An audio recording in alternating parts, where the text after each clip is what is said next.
Un grand stade à la périphérie de Lviv a été construit pour accueillir plus de 34 000 fans de football. Mais depuis l'invasion de l'Ukraine par la Russie, ce stade sert de centre de coordination des réfugiés. Des bus amènent des réfugiés de toute l'Ukraine. Au cours de la première semaine seulement, plus de 13 000 personnes sont venues ici.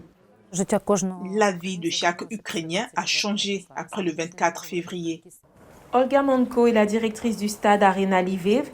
Avant l'invasion, son travail consistait à organiser des événements sportifs et des concerts à grande échelle.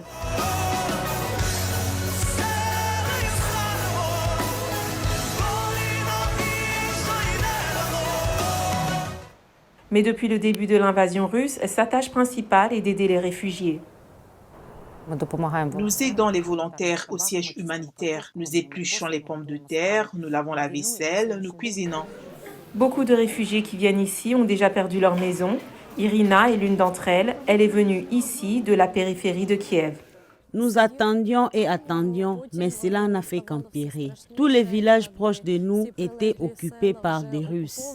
Lorsqu'elle a réalisé que les choses avaient très peu de chances de s'améliorer, Irina a été forcée de quitter sa maison. Les occupants enfermaient les gens dans les sous-sols de leur propre maison. Ils se moquaient des gens s'ils en avaient envie. Ils ont violé des femmes. Ils font ce qu'ils veulent. Ils pourraient même tuer les propriétaires de la maison. Les coordinateurs des centres de réfugiés disent que dans les premiers jours de l'invasion, les gens effrayés voulaient partir à l'étranger dès que possible. Ceux qui arrivent maintenant, comme Irina, sont plus disposés à attendre la fin de la guerre chez eux ou à déménager dans des régions où il n'y a que peu ou pas d'action militaire.